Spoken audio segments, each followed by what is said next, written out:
Nagulat ang buong mundo ng volleyball dahil si Coach Koji Chizurabara, ang utak sa tagumpay ng Petrogas, ay bigla na lang nag-resign. Pero ano nga ba ang dahilan ng nakakagulat na pag-alis na ito? Susuriin natin ang eksklusibong detalye at ihahayag ang hindi pa nalalaman na kwento sa likod ng biglaang pag-alis ng Japanese coach. Pero bago pa man ang lahat, kung hindi ka pa nakapag-subscribe, please like and subscribe at pakispike na rin sa bell button para lagi kang updated sa mga volleyball ganap. Ang dating head coach ng Petrogas na si Koji Chizurabara ay nagsalita na patungkol sa kanyang nakakagulat na pag-alis sa kampiyon na kupunan. Ang Japanese coach ay nagbigay ng tuwirang paliwanag kung bakit niya napagpasyahang iwanan ang Angels sa kalagitnaan ng 2025 PVL On Tour Pre-Season Tournament. Nawalan na nga daw ito ng tiwala sa Petrogas Angels kaya ito nag-resign sa kupunan.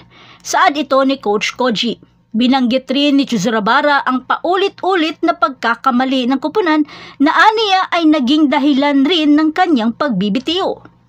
Disappointed nga itong Japanese coach sa Petrogas Angels dahil 2 beses na itong nagawa sa kanya at pareho ng paulit-ulit na pagkakamali. Dagdag pa nito na ang una ay noong October 31, 2024 at ang pangalawa ay noong July 17, 2025. Pero dahil sa paggalang sa kupunan, magalang siyang tumangging magpaliwanag pa sa mga pangyayari sa 2 petsang iyon. Pagdidiin nito na hindi na dapat mag-hire ang Petrogas Angels ng mga dayuhang coaches dahil gagawa rin sila ng parehong pagkakamali. Iyan ang payo ni Coach Koji sa PGA. Ano kaya yun? Mukhang malalim ang hugot ni Coach Koji.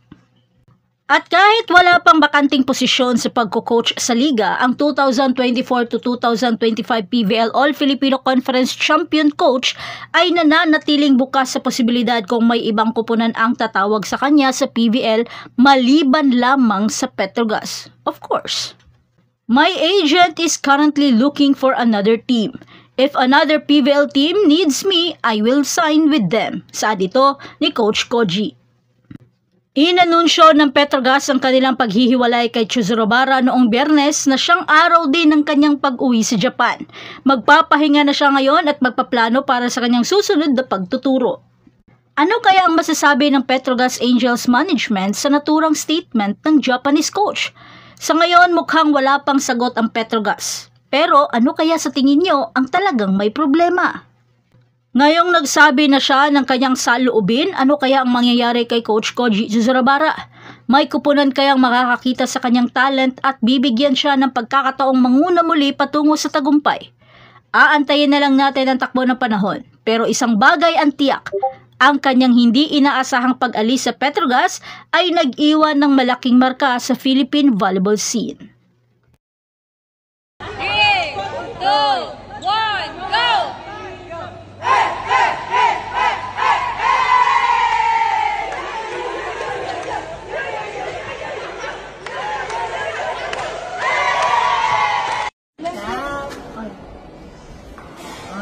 Thank you. Where's my money? Your money. Here. There you go. Thank you.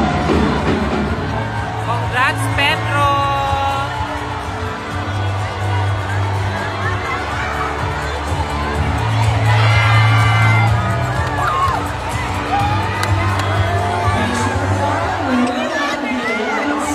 Congrats!